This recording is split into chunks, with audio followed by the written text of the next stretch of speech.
ये कहानी शुरू होती है कुछ सिस्टम विंडोज से जो सिटीजन्स को इन्फॉर्म करती हैं कि दुनिया भर में अजीब अजीब घटनाएं हो रही हैं। फिशरमैन ने कोस्ट पर एक विशाल एबलोन देखा, इतना बड़ा कि 10 लोग भी उसे घेर नहीं पा रहे थे। शक था कि ये न्यूक्लियर वेस्ट वाटर की वजह से म्यूटेटेड हो गया है। एक टूरिस्ट एरिया में एक प्राचीन ट्री के अचानक से बहुत तेजी से बढ़ने की खबर आई, जिसकी रूट्स कई किलोमीटर तक फैल गईं और एबनॉर्मल अर्थ पल्स की वजह से जमीन में दरारें पड़ गईं। नोटिफिकेशंस आती रहीं, आसमान से जायंट वाइन्स गिर रही थीं, जैसे किसी फेरी टेल की कहानी हकीकत बन रही हो। सबवे ट्रैक्स कई जगहों पर टूट चुके थे, जिससे कुछ लोगों की जान भी गई। लेकिन किसी ने भी इन सब पर ध्यान नहीं दिया, क्योंकि लोगों को लगा ये सब बस सेंसेशनलिस्ट हेडलाइंस है, वैसे ही जैसे कुछ साल पहले ज़ॉम्बी बाइट वाली अफवाह थी। इन बीच एक स्कूल के सामने कई स्टूडेंट्स इकट्ठा थे, क्योंकि लोकल रूमर्स उन्हें न्यूज़ से ज़्यादा इंटरेस्टिंग लग रही थी। तभी सबका ध्यान अचानक एक फिगर की तरफ गया जो आ रही थी। वो थी स्कूल की ब्यूटी, चू क्विंगली। तुरंत क्राउड में ये चर्चा होने लगी कि शायद अब वो अपने बॉयफ्रेंड से ब्रेकअप करने वाली है। उनके अनुसार ये रिलेशनशिप सिर्फ एक चैरिटी एक्ट था उसकी तरफ से, क्योंकि चू क्विंगली का सिलेक्शन क्विंग चांग यूनिवर्सिटी में हो चुका था, जबकि उसका बॉयफ्रेंड किसी डिसेंट यूनिवर्सिटी में भी नहीं पहुंच पाया था। इसी वजह से उनके फ्यूचर्स पूरी तरह अलग अलग डायरेक्शन में थे। चू क्विंगली ने फैंग यी के पास आकर उसका ध्यान खींचा। फैंग यी थोड़ा क्यूरियस होकर पीछे मुड़ा। ठंडे एक्सप्रेशन के साथ उसने कहा कि उसने सोच लिया है, उनका रिलेशनशिप रियलिस्टिक नहीं है। फिर आगे जोड़ा कि स्कूल टाइम लव हमेशा एक ऐसे पॉइंट पर पहुंचता है जहां इंसान जाग जाता है और समझता है कि वो एक दूसरे के लिए नहीं बने हैं। एक साथ जीवन बिताने के लिए सिर्फ हिम्मत नहीं, कंपैटिबिलिटी भी चाहिए। इसीलिए अब ब्रेकअप करना ही सही होगा। वो ये सोच रही थी कि चाहे फैंग ये कितना भी ट्राई कर ले, उसे वापस पाने के लिए ये नामुमकिन होगा। जबकि फैंग ये चुप रहा। ये देखकर पास खड़े स्टूडेंट्स ने सोचा कि वो इतना शॉक में है कि उसे कुछ समझ नहीं आ रहा, या शायद उसका मेंटल ब्रेकडाउन हो गया है। आखिरकार वो स्कूल की ब्यूटी थी, इसलिए सभी को उम्मीद थी कि वो घुटनों पर आकर एक और चांस मांगेगा। लेकिन जब उन्होंने उसे ऑब्जर्व किया तो उन्हें ये साफ लगने लगा कि वो एक रिच और ब्यूटीफुल लड़की के लायक नहीं है। जैसे कोई मेंढक हंसने को पाने की कोशिश कर रहा हो। जबकि काल्म नजरों से फैंग यी ने ब्रेकअप के लिए हाँ कर दी, जिससे चू क्विंगली और बाकी सब शॉक में आ गए। जब उसे लगा कि अब कहने को कुछ नहीं बचा, तो हमारा लड़का मुड़कर जाने लगा। वो घबरा गई और उसे पुकारा, तो फैंग यी ने तीखी नजरों से पीछे मुड़कर पूछा, क्या चाहती हो? उसकी आंखों में गुस्सा चमक रहा था, जिसके जवाब में उसने साफ कहा कि उससे फर्क नहीं पड़ता कि वो क्या सोच रहा है या कौन सी ट्रिक इस्तेमाल करेगा। वो अब उसके साथ वापस नहीं जाएगी, और ये बात बिल्कुल क्लियर होनी चाहिए। फैंग यी ने उसकी तरफ देखना शुरू किया और कहा, अपने आप को स्कूल ब्यूटी कहकर खुश मत हो। मैं बहुत बिजी हूँ, इसलिए यहाँ से जा रहा हूँ। ये सुनते ही उसकी आंखें हैरानी से फैल गईं और उसके गाल लाल पड़ गए। बाकी सब भी फैंग यी के एटीट्यूड से शॉक थे। फैंग ये जानता था कि चू क्विंगली और बाकी लोग इस बात से अनजान थे कि अब दुनिया के रूल्स जैसे पैसे और एजुकेशन जल्द ही राख में बदलने वाले हैं। उन्हें नहीं पता था कि वो फ्यूचर डिजास्टर से लौट कर आया है, एक इंसान जो इस टाइमलाइन में दोबारा जन्मा है। इसीलिए उसके सामने खड़ी चू क्विंगली अब उसके लिए बस एक अजनबी थी, एक पिछली जिंदगी की धुंधली परछाई। फैंग यी ने स्कूल छोड़ दिया। उसके पास अब और भी जरूरी काम थे। उसके लिए स्कूल ब्यूटीज और रेपुटेशन जैसी चीजों की कोई अहमियत नहीं थी, क्योंकि सब कुछ अब पूरी तरह से बदलने वाला था। असल खतरा वो था जो पूरी ब्लू स्टार की ह्यूमैनिटी पर मंडरा रहा था। ये सब कुछ शुरू हुआ पिछली रात, जब फैंग यी की नींद अचानक खुली और कुछ अजीब सी क्रैक्स ने उसे भविष्य की झलक दिखाई। फिर सिस्टम ने उसे इन्फॉर्म किया कि स्पिरिचुअल ऑरा रिकवरी डिटेक्ट हुई है। इसकी फुल एक्टिवेशन होगी 3 दिन 11 घंटे और 21 मिनट बाद। और जैसे ही ऐसा हुआ, दुनिया में एक ऐसा बदलाव आएगा जो पहले कभी नहीं देखा गया। फैंग ये थोड़ा कंफ्यूज था। तभी उसके सामने कुछ फिगर्स प्रकट हुए और सिस्टम ने रिवील किया कि सोसाइटी के सारे रूल्स दोबारा लिखे जाएंगे। कल्टीवेटर्स का युग आने वाला है और अब से पावर ही नया स्टैंडर्ड बनेगा। इससे हमारा लड़का थोड़ा क्यूरियस हुआ। उसने अपना हाथ आगे बढ़ाया और पूछा, तुम कौन हो? तभी उसके सामने एक अजीब सी रोशनी दिखाई देने लगी। फिर सिस्टम विंडो सामने आई, जिसमें बताया गया कि ये सिस्टम कॉस्मिक यूनिवर्स के किनारों से आई है और इसमें टॉप टियर एल्गोरिथम्स और कॉस्मिक सीक्रेट्स इंटीग्रेट है। इसका काम है कि जो भी स्पिरिचुअल मटेरियल होस्ट छुएगा उसके आधार पर ये ऑटोमेटिकली कल्टीवेशन टेक्निक्स जनरेट करेगी। अभी टेक्निक्स की संख्या 0 दिखाई गई। फैंग यी ने हाथ आगे बढ़ाया और उसकी आंखें हैरानी से खुल गईं जब उसका हाथ सिस्टम विंडो के आर पार चला गया। फिर अचानक एक पावरफुल मॉन्स्टर प्रकट हुआ और जोर से दहाड़ने लगा। इससे फैंग यी पूरी तरह से डर से जड़ हो गया और उसकी आंखें डर से भर गईं। उस मॉन्स्टर के मुंह में एक लाश थी और सिस्टम ने रिवील किया कि ये उसका एंड है, एक ऑर्डिनरी इंसान के रूप में। और साथ ही ये था ब्लू स्टार पर मौजूद बिलियंस लोगों का फ्यूचर। फैंग यी ने घबरा कर सलाइवा निगला और डर महसूस किया। उसने अपना हाथ सीने पर रखा और उसकी आंखें चिंता से भर गईं। फैंग ये सोचने लगा और उसे अपनी पास्ट लाइफ याद आने लगी, जिसमें वो बस एक एवरेज इंसान था जो हालातों की लहर में बहता रहा, बस सरवाइव करने की कोशिश करता रहा, ये उम्मीद करते हुए कि वो उस डिजास्टर से बच पाएगा। लेकिन उसने अपनी नेशन का पतन देखा, लोगों का सफरिंग देखा और आखिर में वो म्यूटेटेड बीस्ट से बच नहीं पाया। उसे याद है कि उसने डिस्पेयर में, गुस्से में और बदले की गहरी भावना के साथ अपनी जान गंवाई। अब उसकी आंखों में डिटर्मिनेशन चमकने लगी। शायद यही वजह थी कि उसे सिस्टम ने चुना और ऑरा रिकवरी से 1 साल पहले उसे वापस भेज दिया गया। उसने फिर हाथ बढ़ाया। उसे पता था कि इस वक्त ज्यादातर लोग नहीं जानते कि कितना बड़ा चेंज आने वाला है। फैंग यी ने सिस्टम के फ्रैगमेंट्स को टच किया और डिसाइड किया कि वो ऑरा की वजह से होने वाली हर एनोमली को अपने फायदे में बदलेगा। उसके छूते ही सिस्टम ने एक नई इवैल्यूएशन शुरू की। हमारे लड़के की आंखें चमकने लगीं जब सिस्टम ने इन्फॉर्म किया कि वो उससे सक्सेसफुली लिंक्ड हो गया है। एक नया पाथ अनलॉक हो गया था जिसे अब वो एग्जिस्टेंस में मौजूद हर चीज को मटेरियल की तरह यूज कर सकता है। अब उसका मिशन था पावरफुल टेक्निक्स और एबिलिटीज को कलेक्ट करना, एक स्ट्रॉन्ग कल्टीवेटर बनना और दुनिया को बचाना। प्रेजेंट में सिटी में लोगों को इन्फॉर्म किया गया कि अब ह्यूमैनिटी एक ऐसी क्राइसिस का सामना कर रही है जो पहले कभी नहीं हुई थी। पास्ट में इसका कोई सोल्यूशन नहीं था। अब सिर्फ एक ही रास्ता था, अपनी स्ट्रेंथ से अडेप्ट करना। सभी लोग हैरान थे सिवाय फैंग यी के। जब उसने अपना फोन ऑन किया तो उसे कई नोटिफिकेशंस दिखाई दी। उसे समझ में आ गया कि गवर्नमेंट ने इन अजीब फिनोमेना को न कंफर्म किया और न ही डिनाई, बस लोगों से प्रिपेयर रहने के लिए कहा। उसे पता था कि ये शिया नेशन का सटल तरीका था वार्निंग देने का, क्योंकि जो रिपोर्ट्स कभी मिथिकल और नॉनसेंस मानी जाती थीं वो कभी भी ऐसे वायरल नहीं होती।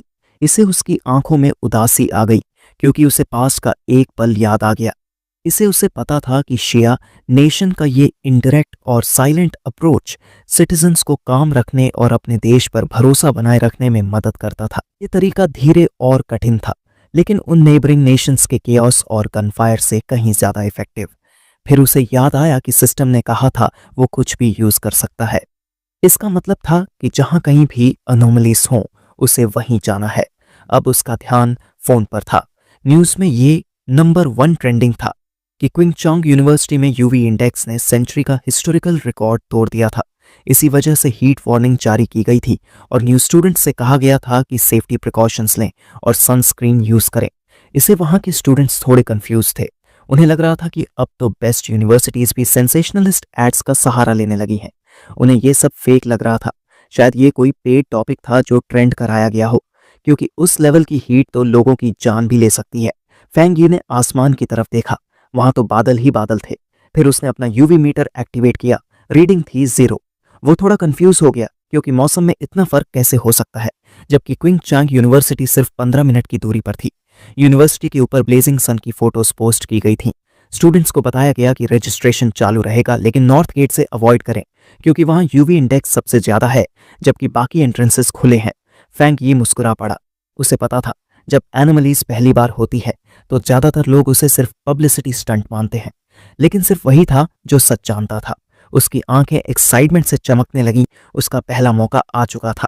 फैंग यी ने कपड़े बदले और जल्दी से क्विंगचांग यूनिवर्सिटी की ओर निकल पड़ा।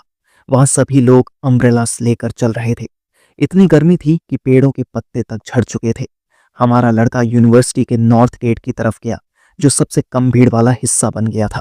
उसे यकीन था कि इस जगह पर जरूर कुछ गड़बड़ है। तभी आसमान से चमकती हुई राख गिरने लगी। जहां बाकी स्टूडेंट्स जान बचाने के लिए भाग रहे थे, वहीं फैंग यी का ध्यान उसी राख पर टिका था। वो बैठ गया और उसने उसे छूने का फैसला किया। जैसे ही उसकी उंगली ने उस राख को छुआ, एक तेज चमक उसमें से निकलने लगी और सिस्टम ने रिपोर्ट किया कि उसे यांग एट्रीब्यूट में इंटेंस फ्लक्चुएशन डिटेक्ट हुआ है और उसका डेटा टेम्पलेट अचानक अनलॉक हो गया। साथ ही वहां मौजूद सारी एनर्जी फेंग यी के शरीर में प्रवेश करने लगी, जिससे उसे बेहद तेज दर्द हुआ। साथ ही हमारे लड़के के शरीर से तेज चमक निकलने लगी, जिसे बचने के लिए लोगों ने अपनी आंखें ढक लीं ताकि अंधे न हो जाएं। उन्हें कुछ समझ नहीं आ रहा था। सबको लगा कि शायद ये कोई इल्यूजन है। एनर्जी ने फेंग यी के कपड़े जलाने शुरू कर दिए। वो दांत भींचने लगा दर्द सहते हुए। फिर उसने अपना सिर पकड़ लिया और पागलों जैसा रिएक्ट करने लगा। उसे नहीं पता था कि सिस्टम ने कंपाइलेशन कंप्लीट किया है या नहीं। उसे लग रहा था कि वो मरने ही वाला है। फिर सिस्टम ने जानकारी दी कि कंपाइलेशन कंप्लीट हो चुका है और फेंग यी को yang attribute technique, golden sun breathing technique हासिल हो चुकी है।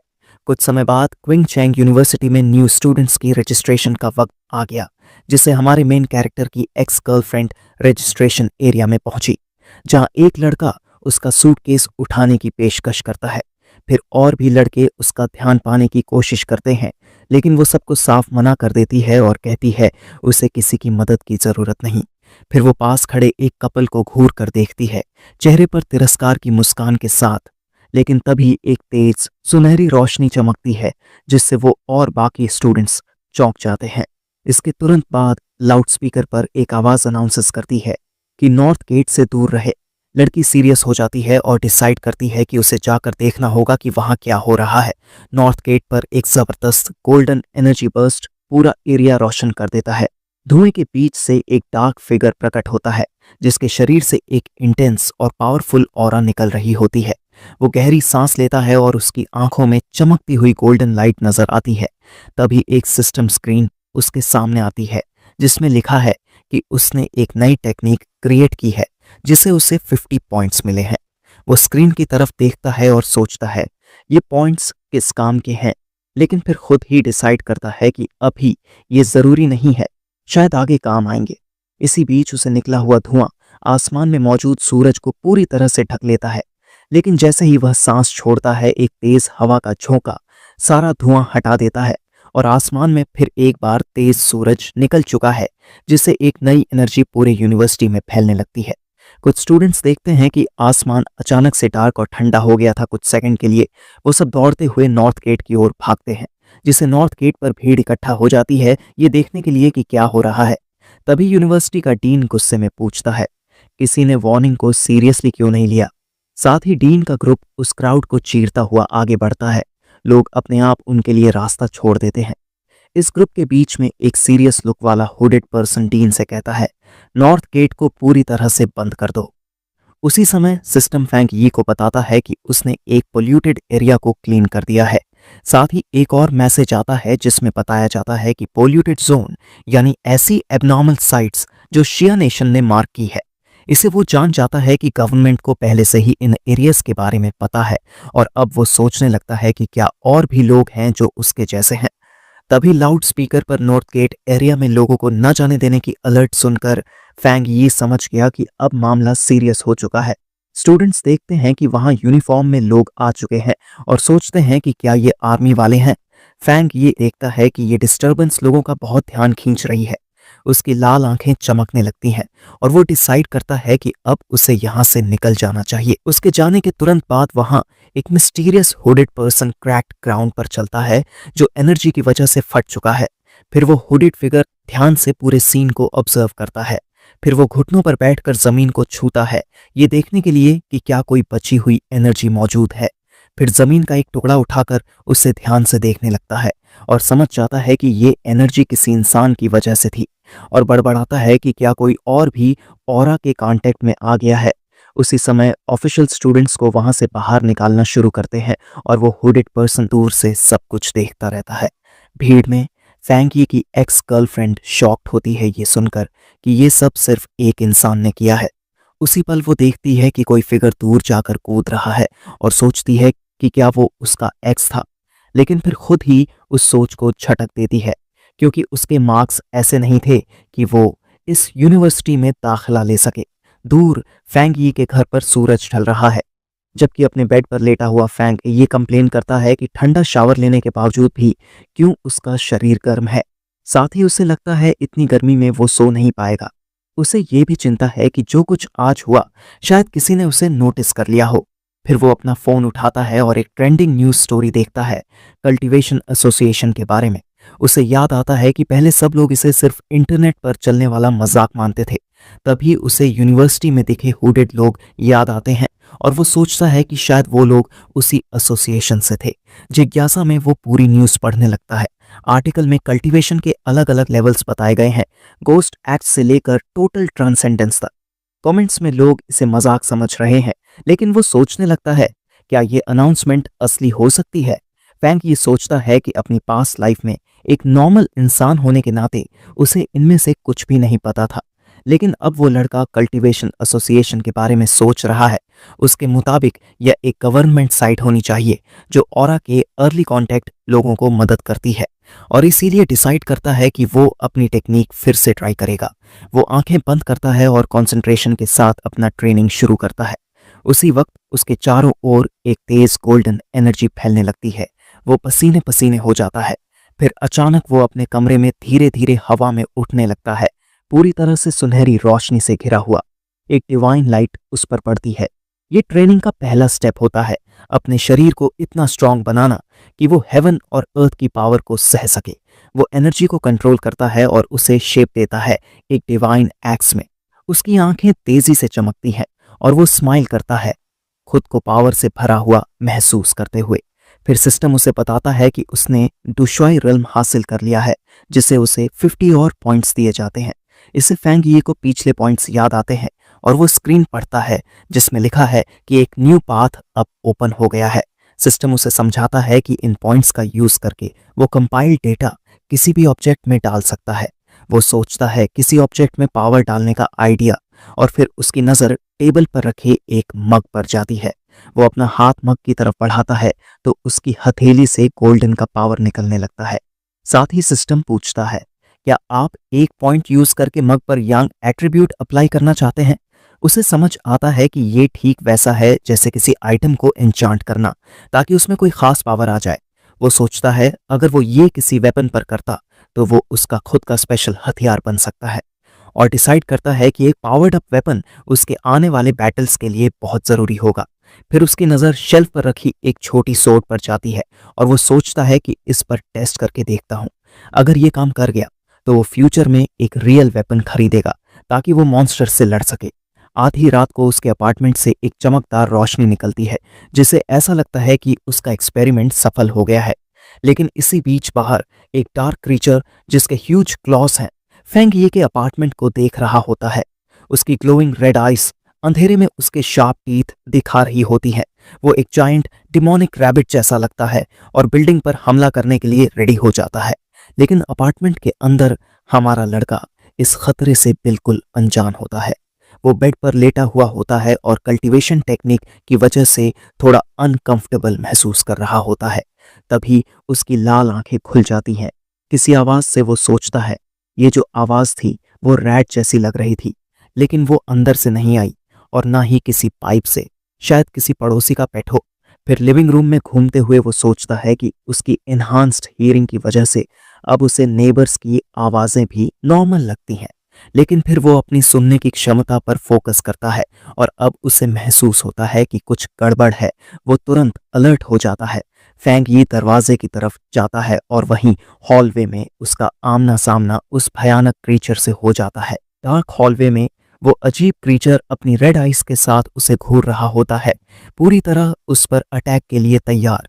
वो चौंक जाता है और तुरंत रिकॉग्नाइज करता है कि ये एक म्यूटेटेड बीस्ट है। साथ ही उसे अपनी पास्ट लाइफ की एक भयानक मेमोरी याद आ जाती है जो उसे अंदर तक डरा देती है। इसी समय एक ड्रोन शहर के ऊपर रात को उड़ रहा होता है, जो दिखाता है कि और लोग भी इस डेंजर के बारे में जानते हैं।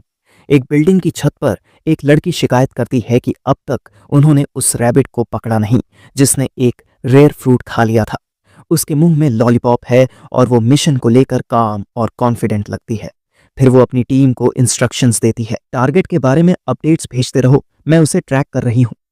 उसके बाद वो मिस्टीरियस लड़की बिल्डिंग की छत से नीचे कूदती है चेस शुरू करने के लिए। बहुत तेजी से गिरते हुए वो बड़े शहर की बिल्डिंग्स के बीच आराम से मूव करती है। अचानक उस लड़की को म्यूटेटेड बीस्ट की पावर फील होती है और उसे समझ आता है कि वो उसके बहुत करीब पहुंच गई है। उसकी ग्लोइंग आइज में डिटर्मिनेशन छलकती है और वो क्रीचर को लोकेट कर लेती है। एक इंटेंस फाइट के लिए रेडी होती है। वो मिस्टीरियस हंटर रूफटॉप पर जोर से लैंड करती है। उसकी मूवमेंट बहुत स्किल्ड होती है। फिर वो बिल्डिंग की साइड से नीचे भागती है और उसे एक क्लियर ऑर्डर मिलता है। टारगेट को हर हाल में चेस करना है। एक परफेक्ट लैंडिंग के साथ वो लड़की बिना रुके चेस से जारी रखती है। एक बिल्डिंग से दूसरी बिल्डिंग पर कूदते हुए वो वार्न करती है कि उस क्रीचर ने एक स्पेशल फ्रूट खा लिया है और शायद वो इवॉल्व हो रहा है। इसी वक्त एक आदमी जो देर रात तक काम कर रहा है अपनी खिड़की से कुछ बहुत तेज गुजरते हुए देखता है और कंफ्यूजन में पड़ जाता है। वो सोचता है, क्या मैं कुछ देख रहा हूं या मेरी आंखें धोखा दे रही हैं? लेकिन तभी उसका बॉस चिल्लाता है, क्या देख रहा है, काम कर। उधर हंटर 65वीं मंजिल पर चांद के सामने शैडो की तरह खड़ी होती है।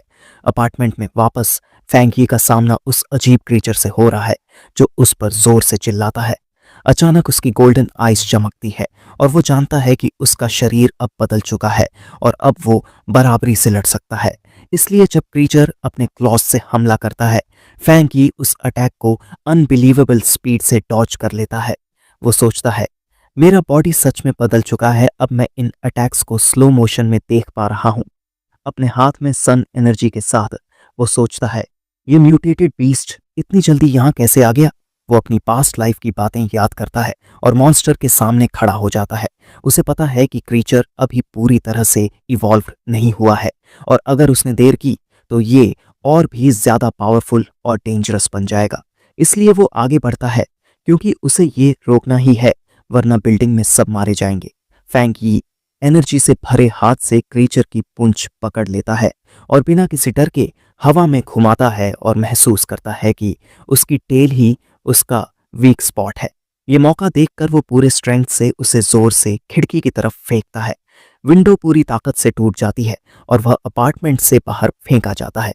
इसके तुरंत बाद फैंग ये भी उसके ऊपर छलांग लगाता है, अपने हाथ में एक पावरफुल एनर्जी इकट्ठा कर, जो सीधा उसके सीने पर दे मारता है, जो उसके आर पार हो जाती है और उसके सीने पर एक बड़ा सा छेद छोड़ जाती है। लेकिन वो अजीब बीस्ट उस एनर्जी को अपने शरीर में अब्सॉर्ब करने लगता है, मानो उसकी पावर को अपना बनाना चाहता हो। फैंग ये को तुरंत समझ आता है, ये क्रीचर उसकी यंग पावर चुराने की कोशिश कर रहा है और वो पीछे नहीं हटता। वो सोचता है, सन की पावर बहुत ज्यादा है, ये रैबिट खुद को ही तबाह कर रहा है। थोड़ी देर बाद एक गोल्डन एक्सप्लोजन पूरे क्रीचर को ढक लेती है क्योंकि वो इतनी एनर्जी को संभाल नहीं पाता। बिल्डिंग के पास एक कपल उस तेज आवाज से जाग जाता है और आदमी सोचता है, क्या ये थंडर था? वो खिड़की तक जाता है लेकिन बाहर कुछ भी अनयूजुअल नहीं दिखता। हमारा हीरो जमीन पर लैंड करता है। चारों ओर उसकी बची हुई गोल्डन एनर्जी फैली होती है।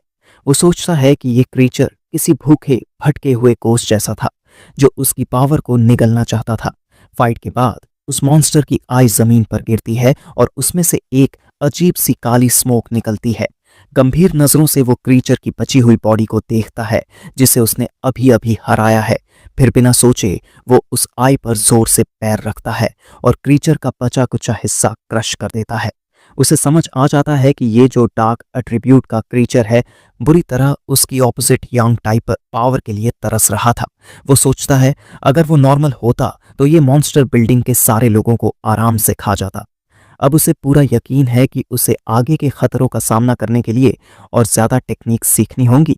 उसी वक्त एक मिस्टीरियस लड़की चांदनी रात में हवा में कूदती है, एक असली हंटर की तरह। शानदार स्पीड से वो बिल्डिंग की दीवार से नीचे दौड़ती है। जब वो सीन पर पहुंचती है तो उस मिस्टीरियस हंटर की आंखें चौड़ी हो जाती हैं, शौक में भरकर। रात के अंधेरे में खड़ी वो सोचती है, क्या कोई और मेरा टारगेट हरा चुका है? घुटनों के बल नीचे बैठते हुए वो ऑब्जर्व करती है कि टारगेट पूरी तरह से नष्ट हो चुका है और अब वो डार्क एट्रीब्यूट वापस लेने की कोशिश करेगी। लेकिन जैसे ही वो क्रीचर के बचे हुए हिस्से को छूती है वो हैरान रह जाती है क्योंकि वहां अभी भी थोड़ी गोल्डन एनर्जी बची होती है। उस लड़की को एक तेज हीट और चलती हुई पावर फील होती है जो उसे तुरंत पीछे हटने पर मजबूर कर देती है। उसे याद आता है ये एनर्जी उसने यूनिवर्सिटी गेट पर भी महसूस की थी और अब उसे यकीन हो जाता है कि ये कोई कोइंसिडेंस नहीं है। इस डिस्कवरी के बाद वो लड़की अपने कम्युनिकेटर को ऑन करती है। गंभीर और डिटर्मिन्ड एक्सप्रेशन के साथ वो अपनी बॉस को बताती है टारगेट को एक नए पावरफुल फोर रनर ने एलिमिनेट किया है जिसके पास स्पेशल एबिलिटी है। उसके कम्युनिकेटर से एक वॉइस पूछती है, क्या तुम्हें ये कहना है ये वही इंसान है जिसने क्विंग चान यूनिवर्सिटी के नॉर्थ गेट को साफ किया और अब उस रैबिट को भी मार दिया?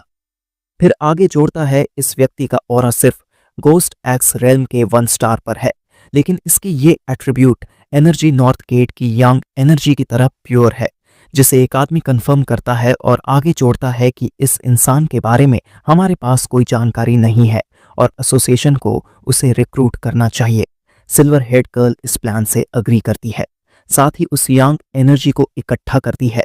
फिर बहुत ही केयरफुली उस छोटी सी एनर्जी फ्लेम को अपने कपड़ों में लगे एक स्पेशल कंटेनर में बंद कर देती है। फिर उसका बॉस उसे आदेश देता है, बाकी सारी मिशंस रोक दो और सिर्फ इस नए फोर रनर को ढूंढो और उसे कन्विंस करो और कल्टीवेशन एसोसिएशन में ज्वाइन करने के लिए। इतना सुनते ही वो मिस्टीरियस हंटर शांति से अपने हाथ में पकड़ा हुआ लॉलीपॉप अनरैप करती है। फिर उस कैंडी को मुंह में रखती है और कहती है, समझ गई। लेकिन मिशन शुरू करने से पहले वो कहती है, मुझे पहले एक मिल्क टी लेनी है रिलैक्स करने के लिए। साथ ही सोचती है, आखिर ये मिस्टीरियस और इतना पावरफुल इंसान है कौन? फिर लड़की ठान लेती है कि मुझे इस पावरफुल मास्टर से जरूर मिलना है। फैंग यी का दिन सनराइज से शुरू होता है। वो स्ट्रेच करता है, ट्रेनिंग के लिए रेडी है। उसे पता है जल्दी उठना उसकी पावर के लिए फायदेमंद है, इसलिए वो एक नई ट्रेनिंग सेशन की तैयारी करता है। वो अपना ब्रीदिंग मेथड यूज करता है और सुबह की गोल्डन एनर्जी को अंदर खींचता है। जैसे जैसे एनर्जी उसके अंदर जाती है, उसकी आंखें गोल्डन पावर से ग्लो करने लगती हैं। वो गोस्ट एक्स रेल्म में एंटर करता है और उसे टेक्निक की पावर महसूस होने लगती है। अचानक एक एनर्जी बर्स्ट होता है जो उसे चौंका देता है। उसे समझ आता है कि वो फिर से और ज्यादा स्ट्रांग हो रहा है। फिर पावर उसके पूरे शरीर में फ्लो करती है और वो उसे कंट्रोल करने के लिए फोकस करता है। वो अपनी मुट्ठी कसता है और अब एनर्जी को अपने हाथ में महसूस करता है। वो अपना की एक्स समन करता है और देखता है कि अब ये वेपन पहले से कहीं ज्यादा हल्का लग रहा है। वो मजबूती से वेपन का हैंडल पकड़ता है, अपनी नई ताकत को आजमाने के लिए रेडी। फिर वो गोल्डन एक्स को अपने सिर के ऊपर उठाता है, एक पावरफुल हिट की तैयारी में। वो 2 स्टार गोस्ट एक्स रेल्म तक पहुंच चुका है, अपनी पूरी स्ट्रेंथ रिलीज करते हुए। अब उसकी आंखों में गोल्डन फ्लेम्स जल रही है जो उसकी नई पावर को दिखा रही है। फैंग यी का शरीर अब पहले से कहीं ज्यादा स्ट्रांग और टफ महसूस होता है। वो इतनी तेजी से ग्रो इसलिए कर पाया क्योंकि उसने अपनी पिछली पावर अप से बची हुई एक्स्ट्रा एनर्जी यूज की। अब फैंग यी डिसाइड करता है कि आगे से वो धीरे धीरे एक स्टेप केयरफुली लेवल अप करेगा, लेकिन उसकी बढ़ती पावर बहुत अटेंशन ले रही है, इसलिए उसे अब एक ज्यादा प्राइवेट जगह की जरूरत है। इसी बीच एसोसिएशन के ऑफिस में एक आदमी को हवा में कुछ अजीब सा महसूस होता है।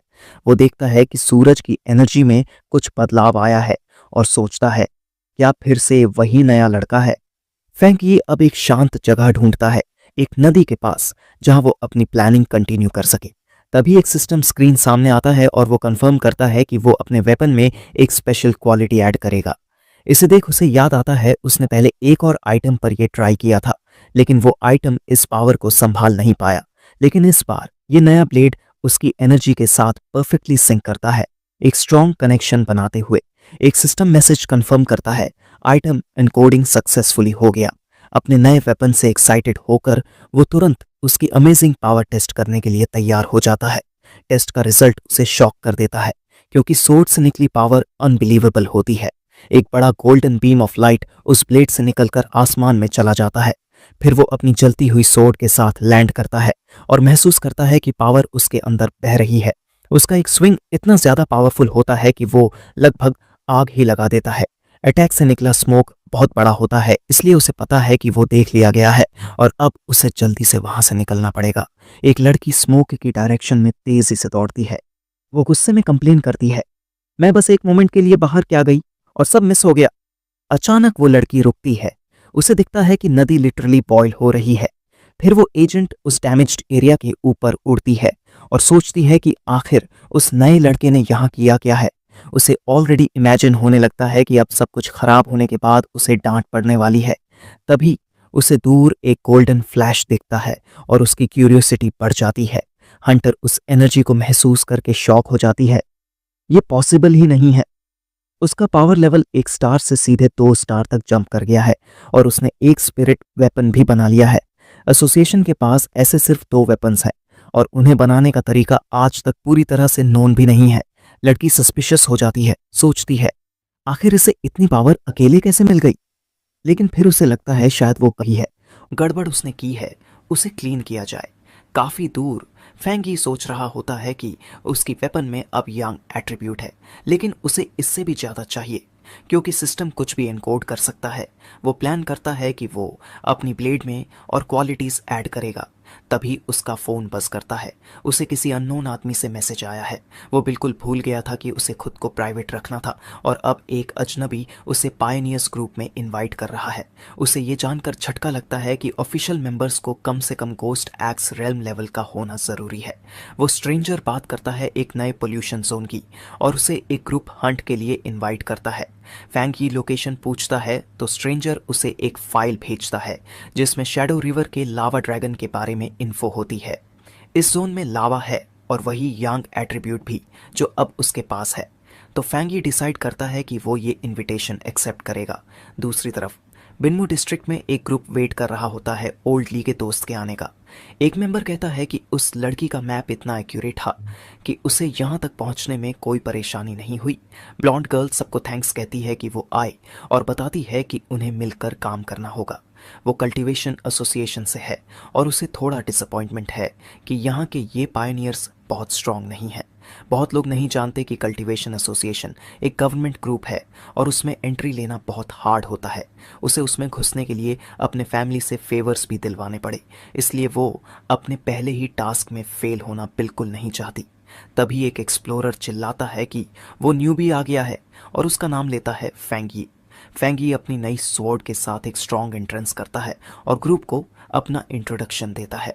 एजेंट उसकी पावर से थोड़ा शॉक्ड होती है, लेकिन उसका ऑरा डरावना नहीं बल्कि वार्म लगता है। अब जब टीम पूरी हो जाती है तो लीडर सिग्नल देता है और सभी केव एंट्रेंस की तरफ बढ़ते हैं। फैंग ये डिसाइड करता है कि वो सबसे आगे जाएगा और ब्लॉन्ड एजेंट से कहता है कि वो लाइट संभाले। ग्रुप केव के अंदर चलता है और उनमें से एक फैंग ये को वॉर्न करता है कि रॉक्स ढीले हैं।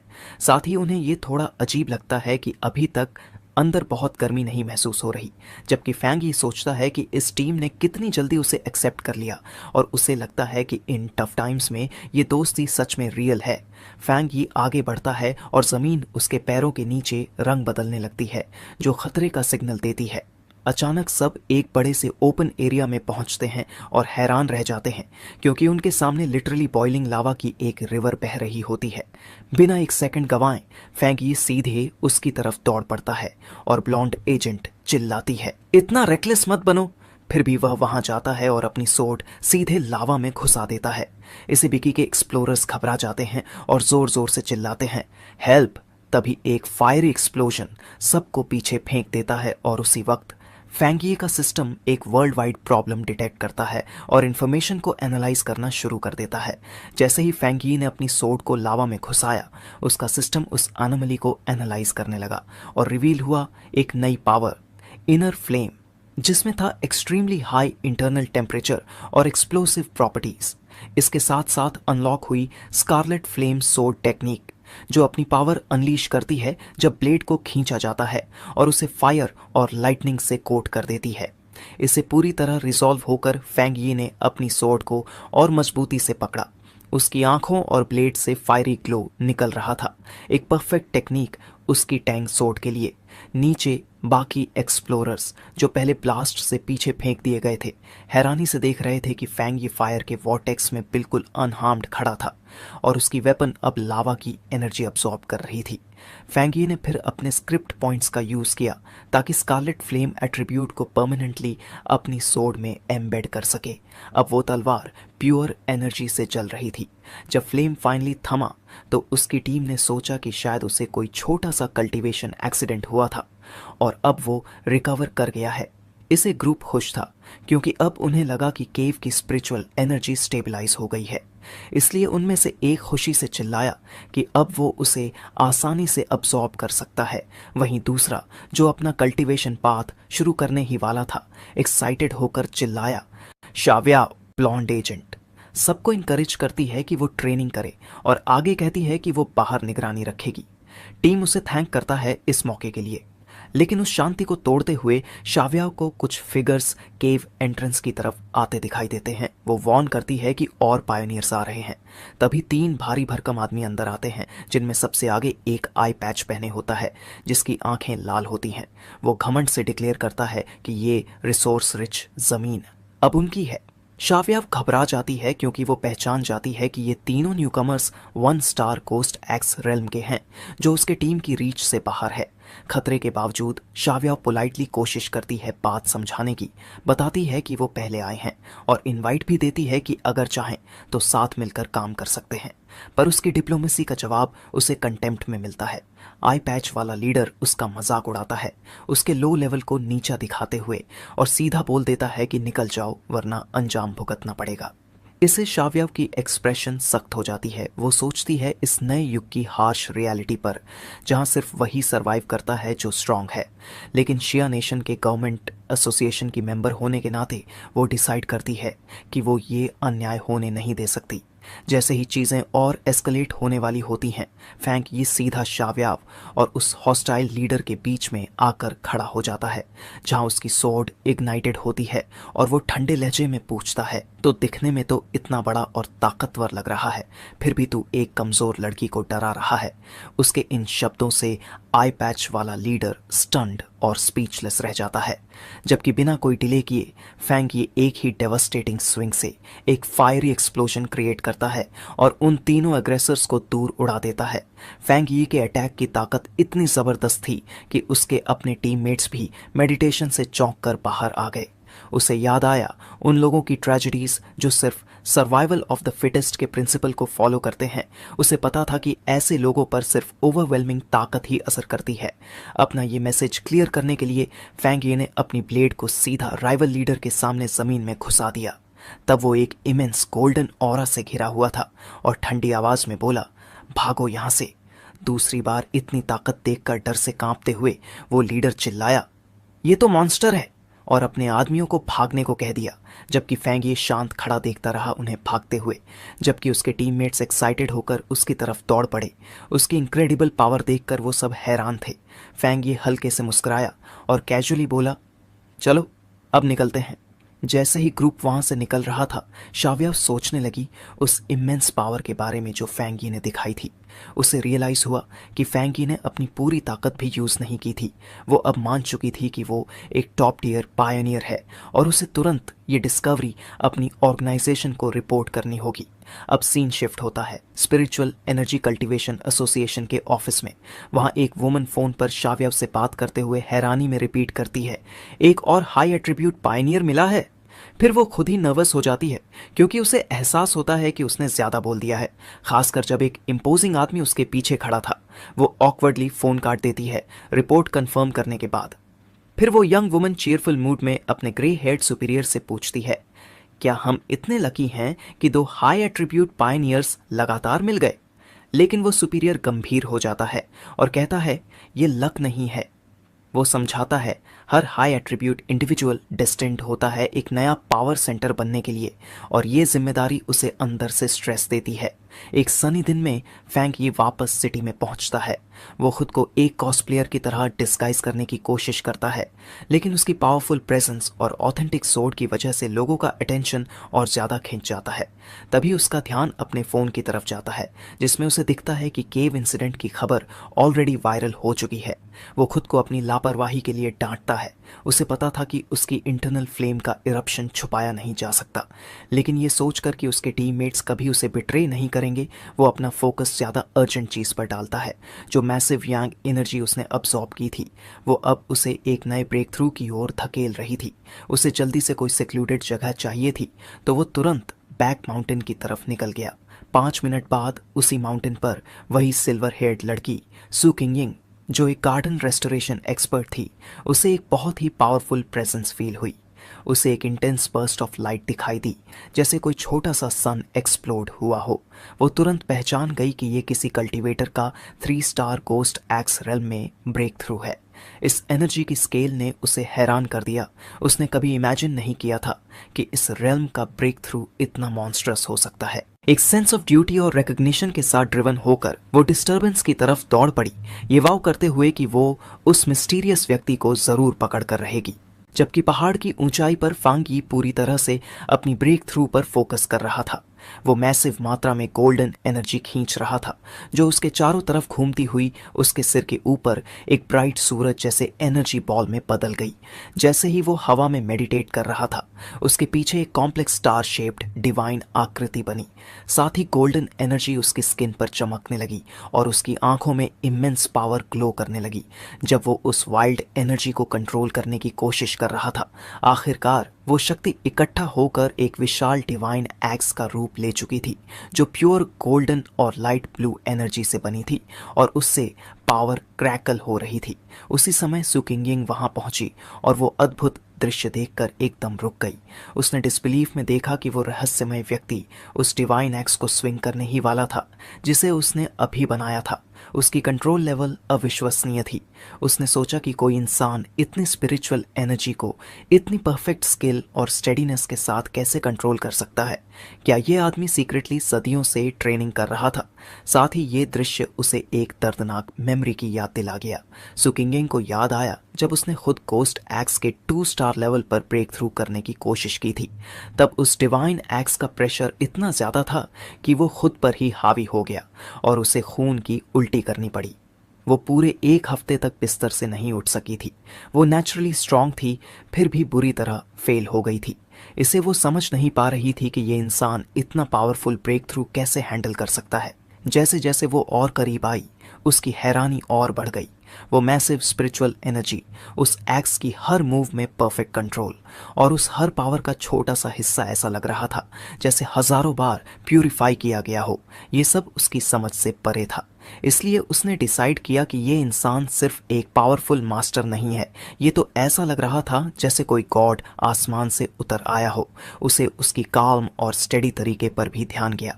ज़्यादातर पायनियर्स जब ब्रेक थ्रू का फील करते हैं तो जल्दी में उसे पूरा करने की कोशिश करते हैं, लेकिन ये व्यक्ति एक मास्टर की तरह डीप एक्सपीरियंस और स्ट्रॉन्ग माइंड के साथ धीरे धीरे सब कंट्रोल कर रहा था। उसके थॉट्स तब रुके जब वो विशाल फायरी डिवाइन एक्स हिलने लगी। फिर उसने हैरानी में देखा जब वो एक्स एक पर्पस के साथ ईस्ट की तरफ स्विंग हुई, जबकि अपने पावर के पीक पर फांगी की आंखों में प्योर गोल्डन लाइट जलने लगी और उसके चेहरे पर रॉ एनर्जी की दरारें फैल गईं। वो उस ब्लाइंडिंग गोल्डन स्टॉर्म के बीच फ्लोट कर रहा था, सक्सेसफुली उस विशाल एनर्जी को कंट्रोल करते हुए जो उसने इकट्ठा की थी इवोल्यूशन के लिए। तभी एक सिस्टम विंडोज सामने आई जिसने ऑफिशियली कंफर्म किया कि वो ब्रेक थ्रू में सक्सेसफुल रहा। अब वो पहुंच चुका था गोस्ट एक्स रेल्म 2 स्टार। नई डिवाइन एक्स जमीन पर जोर से गिरी और अपने अंदर की सारी पावर एक जबरदस्त शॉक वेव में छोड़ दी जो पूरे माउंटेन में फैल गई। सुकिंगिंग उस पावरफुल ब्लास्ट की चपेट में आ गई और उसे गोल्डन एनर्जी की वेव से खुद को संभालना पड़ा। बची हुई फोर्स ने फॉरेस्ट में एक बहुत बड़ा रास्ता काट दिया और फिर धीरे धीरे गायब हो गई। लेकिन जब उसने ऊपर देखा तो वो मिस्टीरियस आदमी पूरी तरह से गायब हो चुका था। भारी सांसें लेते हुए थकावट और फ्रस्ट्रेशन से भरी सुकिंगिंग को यकीन नहीं हो रहा था कि वो उसे फिर से मिस कर गई, जबकि वो सिर्फ 30 सेकंड में वहां पहुंची थी। एक परेशान करने वाला ख्याल उसके दिमाग में आया, क्या उसे पता था कि मैं उसे ट्रैक कर रही हूँ? उसे चिंता हुई कि अगर वो इसी तरह छिपा रहा तो उसे रिक्रूट करने का उसका मिशन नामुमकिन हो जाएगा। जैसे ही उसने हार मानने का सोच लिया, वो एकदम रुक गई। एक सडन आइडिया उसके दिमाग में आया। उसने डिस्ट्रक्शन के रास्ते से नज़र हटाकर एक पुराने बड़े पेड़ की तरफ देखा जो अब भी हल्की गोल्डन लाइट से चमक रहा था। एक नए विश्वास के साथ उसने उस खाली लगती जंगल की ओर आवाज़ लगाई, उसे सीनियर कहकर बुलाया और पूछा क्या वो अब भी आसपास है। फॉरेस्ट की छाया से फांगी प्रकट हुआ। उसका हुडेड शरीर एक शांत कॉन्फिडेंस दिखा रहा था, जबकि उसकी ग्लोइंग रेड आइज सीधे सू किंगिंग पर थीं। उसे तुरंत समझ आ गया कि यही वो इंसान है जो पिछले कुछ दिनों से उसके पीछे पड़ी थी।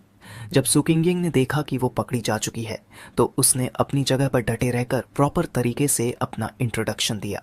उसने बताया कि वो फायरफ्लाई स्क्वाड की कैप्टन है, जो शिया नेशन के स्पिरिचुअल प्रैक्टिशनर्स एसोसिएशन का हिस्सा है और वो नेशन की पहली पायनियर्स में से एक है। फिर एसोसिएशन की तरफ से उसने सिंसेरिटी से उसे ज्वाइन करने के लिए इनवाइट किया। उसने माना कि वो उसे पिछले 2 दिन से फॉलो कर रही थी और उम्मीद की कि उसके तरीकों ने फांगी को गलत इंप्रेशन ना दिया हो।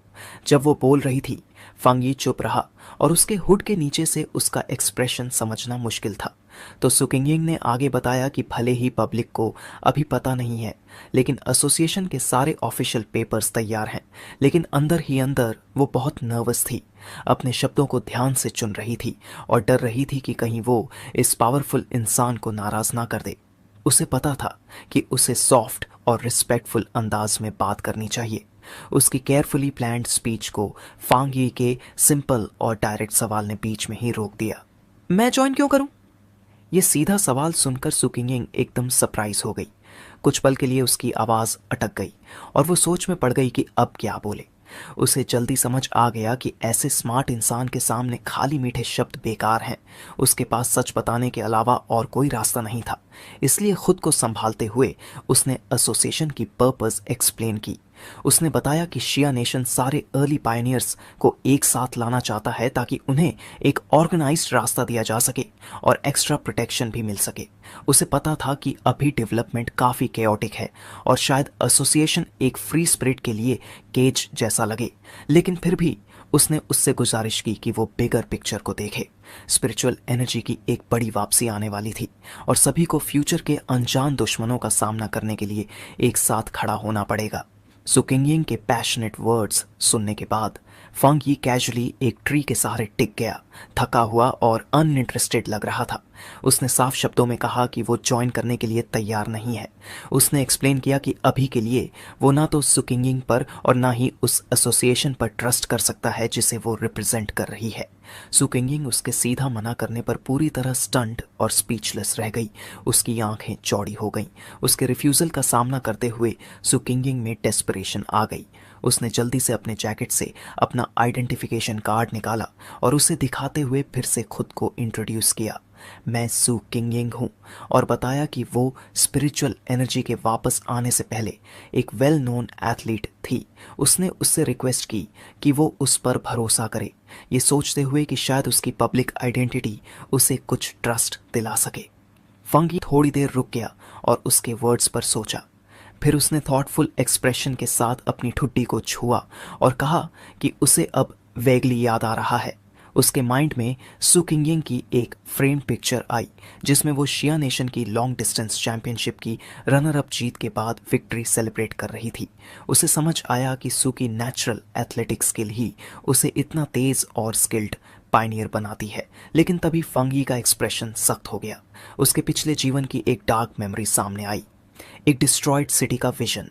उसे याद आया कि उसकी ओरिजिनल टाइमलाइन में शिया नेशन का काम और एसोसिएशन अंत में फेल हो गए थे, जिससे ह्यूमैनिटी का अंत हुआ।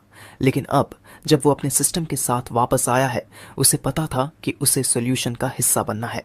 मगर इस पॉइंट पर एसोसिएशन को ज्वाइन करना सही कदम नहीं था। अब थोड़ा थॉटफुल लुक लेते हुए उसने सुकिंगिंग की होपफुल आंखों में देखा और कंफर्म किया कि हाँ, वह उसे जानता है। फिर उसने कहा कि वो उसके ऑफर के बारे में सोच लेगा। लेकिन सू कुछ कह पाती उससे पहले ही उसने एक छलांग लगाई और वहां से तेजी से चला गया, और उतनी ही तेजी से वो एकदम सुकिंगिंग के पीछे अचानक प्रकट हुआ, जिससे वो चौंक गई। उसने उसे एक फर्म कंडीशन दी कि वो अभी के लिए उसकी लोकेशन किसी को भी नहीं बताए।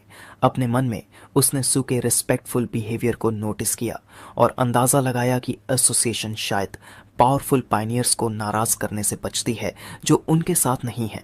उसने इसे एक ऐसी कमजोरी की तरह देखा जिसे वो इस्तेमाल कर सकता है। तभी सुकिंगिंग ने एक डील सजेस्ट की।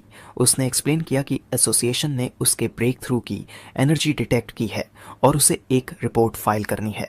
उसने एक ऐसा रिपोर्ट भेजने का आइडिया दिया जो ट्रूथ और लाइज का मिक्स हो, जिससे उसकी आइडेंटिटी भी प्रोटेक्टेड रहे और उसके सीनियर्स भी खुश रहे। थोड़े सोचने के बाद फंगी ने उसके प्लान को अग्री कर लिया। सुकिंगिंग ने उसे पुकारने की कोशिश की। जैसे ही उसने हामी भरी, लेकिन एक पल में ही वो गायब हो गया। वो पहाड़ की ढलान से उसके पीछे दौड़ी, लेकिन सब बेकार था। थकी और परेशान सुकिंगिंग अकेले फॉरेस्ट के रास्ते पर चलने लगी, खुद से फ्रस्ट्रेशन में बड़बड़ाते हुए कि उसने उसे कितनी बार पकड़ने की कोशिश की और अब वो उससे बचता फिर रहा है। उसने थक हार के एक लंबी सांस ली और बड़बड़ाई, हर बार इंसिडेंट के बाद फांगी के छोड़े हुए पावरफुल एनर्जी साइंस को इरेज करना कितना थकाऊ काम होता है। लेकिन उसके ये ख्याल अचानक उसके ईयरपीस में आई एक आवाज़ ने काट दिए। उस आवाज़ ने उसे सख्ती से याद दिलाया कि उसे उस मुश्किल से मिलने वाले पायनियर की चिंता छोड़कर अपनी मेन मिशन पर ध्यान देना चाहिए। आवाज़ ने इन्फॉर्म किया कि वो स्ट्रेंज क्रीचर्स दोबारा दिखाई दिए हैं। सुकिंगिंग एकदम फ्रीज हो गई, उसकी आंखें शौक से बड़ी हो गईं। उसने पूछा, क्या वो सच में वापस आ गए हैं? तभी उसके दिमाग में एक डरावनी याद चमकी। जहां वो घिरी हुई थी उन डरावने वुल्फ जैसे क्रीचर्स से, जिनके मुंह खून से सने थे और आंखें लाल रोशनी से चमक रही थीं। उसने मन ही मन सोचा, मैं उन अजीब खून पीने वाले बीस्ट्स को कभी नहीं भूल सकती। उसने आगे बताया कि ये थे ईविल और खून के प्यासे मॉन्स्टर्स जो स्पिरिचुअल एनर्जी की वापसी से बने पोल्यूशन जोन से पैदा हुए थे।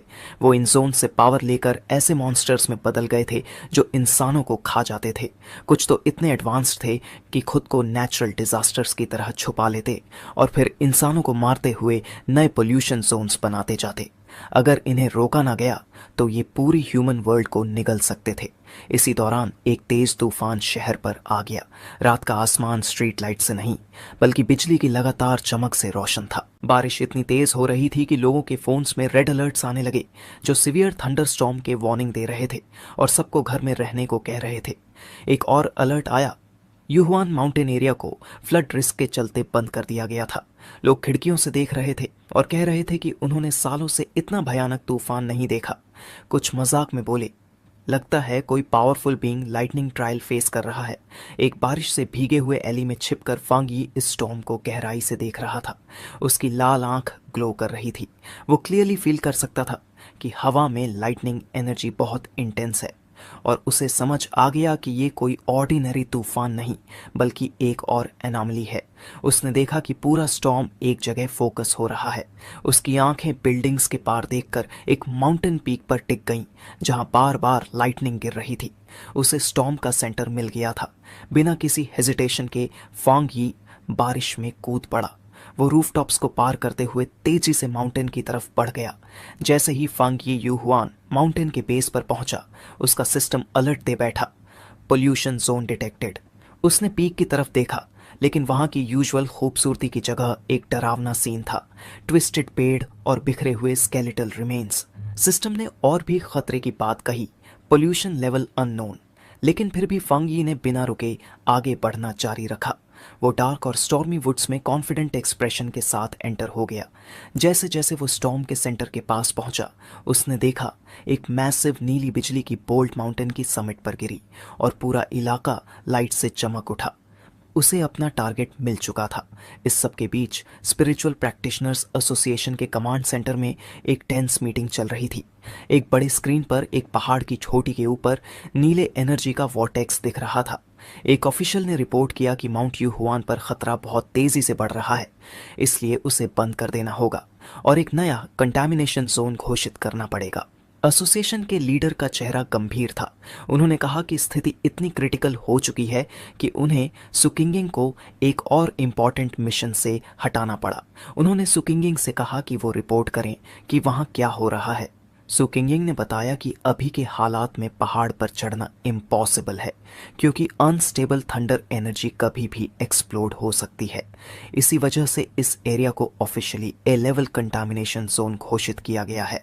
उसने और भी चिंता की बात बताई, एनर्जी जितनी तेजी से बढ़ रही है उसे देखकर लग रहा है कि ये माउंटेन जल्द ही एस लेवल थ्रेट बन जाएगा, जिससे उनकी हाईएस्ट इमरजेंसी प्लान एक्टिवेट हो जाएगी। लेकिन उसने एक बड़ा प्रॉब्लम भी बताया, उनके पास जो भी एक्सप्लोरर है उन डेटा के अनुसार कोई भी सेफली उस एरिया के पास नहीं जा सकता, यहाँ तक कि वो खुद भी नहीं। रूम में शॉक की लहर दौड़ गई जब कैलकुलेशन से पता चला कि ये मिशन एडवांस्ड एक्सप्लोरर्स के लिए भी डेथ सेंटेंस साबित होगा। इस इम्पॉसिबल सिचुएशन को देखते हुए एक सिक्योरिटी यूनिफॉर्म में आदमी ने आदेश दिया कि माउंट यूहुआन की बेस को पूरी तरह सील कर दिया जाए। पेट्रोल्स भेजे जाएं ताकि कोई भी उस तरफ जाने की कोशिश न करे। एसोसिएशन लीडर ने पूरी सहमति जताई। उन्होंने कहा कि खतरे को रोकने के लिए माउंटेन को सील करना जरूरी है और एनर्जी कॉन्सेंट्रेशन कम होने तक कोई वहां नहीं जा सकता। जबकि एसोसिएशन को लग रहा था कि माउंट यू हुआन बहुत ज्यादा डेंजरस है। फंग यी उस जोन के अंदर पहले से ही काफी आगे बढ़ चुका था। चारों तरफ मैसिव ब्लू लाइटनिंग गिर रही थी, लेकिन फैंग यी मजबूती से खड़ा था, अपनी ब्रीदिंग टेक्निक से बने गोल्डन ऑरा से प्रोटेक्टेड। उसे पता था कि सिर्फ स्टॉर्म से बच जाना काफी नहीं है। थंडर एनर्जी को पूरी तरह अब्सॉर्ब करने के लिए उसे पहाड़ की चोटी तक पहुंचना होगा, जहां ये एनर्जी सबसे प्योर और इंटेंस है। उसके इस फैसले के पीछे उसका अतीत था। वो जानता था कि जिन क्रीचर्स का सामना अब हो रहा है वो बस शुरुआत है। फ्यूचर में और भी ज्यादा टेरिफाइंग मॉन्स्टर्स आने वाले हैं। उसे ये भी एहसास था कि उसकी करंट फायर बेस्ड पावर्स अब आने वाले खतरे के लिए काफ़ी नहीं होंगी। उसे खुद को और ज़्यादा स्ट्रांग बनाना होगा, सिर्फ अपनी वेपन पर निर्भर नहीं रह सकता। इसलिए लाइटनिंग से घिरे हुए फांग यी ने इस रेयर और परफेक्ट मौके को पहचाना। ये थंडर एनर्जी उसकी बॉडी को स्ट्रेंथन करने का एक मौका था। उसे यकीन था कि अगर उसने ये मौका नहीं लिया तो जो डिजास्टर्स आने वाले हैं उनमें वो ज़रूर मारा जाएगा। उसकी आंखों में गोल्डन ग्लो था। उसने अपनी फ्लेमिंग सोर्ड निकाली और जोर से गरजते हुए उसे एक मैसिव ब्लू लाइटनिंग बोल्ट में सीधा घुसेड़ दिया, जिससे वाइल्ड एनर्जी उसके अंदर दौड़ने लगी, जिससे भयानक दर्द हुआ। लेकिन उसका चेहरा डिटर्मिन्ड बना रहा। उसका शरीर बुरी तरह से कांपने लगा क्योंकि इलेक्ट्रिसिटी उसके पूरे सिस्टम में फैल रही थी। उसे महसूस हुआ कि ये थंडर पावर किसी डिवाइन पनिशमेंट की तरह है। वो एक्टिवली उसके खिलाफ लड़ रही है। स्टॉर्म जैसे उसे अपनी टेरिटरी में घुसने के लिए सजा दे रहा हो, मानो कह रहा हो कि वो हार मान ले। आसमान की केओस को देखते हुए वो सोचने लगा, क्या वो इतनी रॉ और अनकंट्रोलेबल फोर्स को अपना सकता है? फिर उसे एक आइडिया आया। उसने खुद को काम किया और अपनी सिस्टम की रूल को याद किया। अगर किसी पावर को हासिल करना है तो एनर्जी सोर्स को टच करना होगा।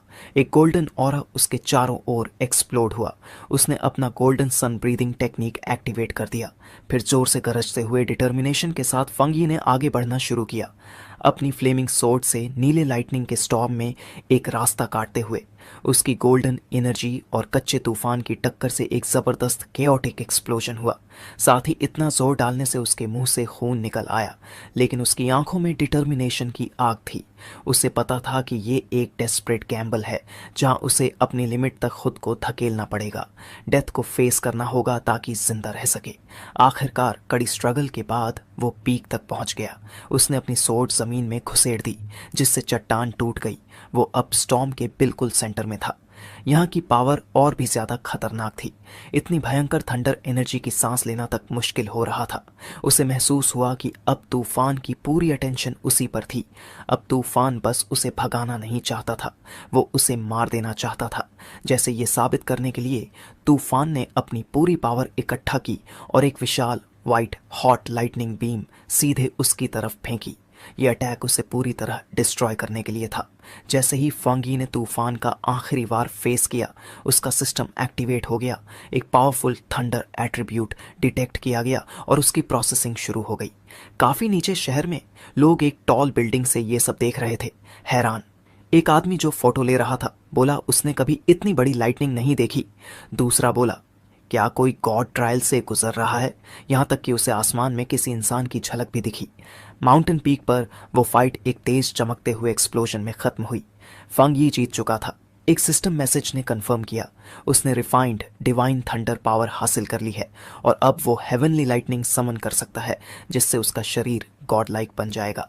साथ ही उसे 5 पॉइंट्स का रिवॉर्ड मिला। अब फंग यी हवा में तैर रहा था, चारों तरफ ब्लू लाइटनिंग और उसकी गोल्डन ऑरा। उसे अपने नए पावर की पूरी समझ थी। थंडर एट्रीब्यूट एक टॉप टियर फोर्स थी, अटैक और डिफेंस दोनों में। उसका सन पावर ज्यादातर डिफेंस के लिए था, लेकिन थंडर उसके शरीर को रिफाइन कर रहा था और उसे प्योर एनर्जी में बदल रहा था। अब उसके लिए थंडर बन चुका था एक स्पीयर और एक शील्ड। उसे ये भी समझ आया कि ये पावर सिर्फ डिस्ट्रक्शन के लिए नहीं है, ये प्यूरिफिकेशन और रीबर्थ के लिए भी है। उसे महसूस हुआ कि ये एनर्जी उसकी हड्डियों और मांसपेशियों को बिना किसी दर्द के मजबूत कर रही है। सिस्टम ने अब उसे एक नया अपग्रेड ऑफर किया, पनिश ईवल, जिससे उसे डबल क्रिटिकल डैमेज मिलेगा। साथ ही सिस्टम ने पूछा क्या वो अपने 10 पॉइंट से इसे लेना चाहता है। धीरे से ज़मीन पर उतरते हुए फांगी ने आगे क्या करना है उस पर सोचना शुरू किया। उसका पहला ख्याल आया, इस नए थंडर पावर को अपनी टैंग सोर्ड में डाल देना। उसने अच्छे से सोचा ये उसके ब्लेड को ज़रूर ज़्यादा पावरफुल बना देगा, लेकिन उसे चिंता थी कि इससे उसके सन एट्रीब्यूट की प्यूरिटी पर असर पड़ सकता है। उसे ये भी पता था कि एक ही आइटम में ज़्यादा अलग अलग पावर्स डालना उसे डैमेज या इवन डिस्ट्रॉय कर सकता है। तभी उसे एक ब्रिलियंट आइडिया आया। उसने अपने हाथ की तरफ देखा और फैसला किया कि इस बार कुछ अलग करेगा। वो थंडर एट्रीब्यूट को अपनी राइट हैंड में डायरेक्ट इम्प्लांट करेगा। सिस्टम ने तुरंत रिस्पॉन्ड किया, पूछा क्या वो थंडर एट्रीब्यूट को। तो दोस्तों, आज का एपिसोड यहीं ख़त्म होता है। अगर वीडियो अच्छा लगा हो तो लाइक ठोक दो, दोस्तों के साथ शेयर करो और सब्सक्राइब करके बेल आइकन दबाना मत भूलना, क्योंकि अगला एपिसोड और भी धमाकेदार होने वाला है। अपने विचार और सजेशन नीचे कमेंट में ज़रूर बताओ। आपका सपोर्ट ही हमारी ताकत है। वीडियो देखने के लिए थैंक यू। मिलते हैं अगले एपिसोड में।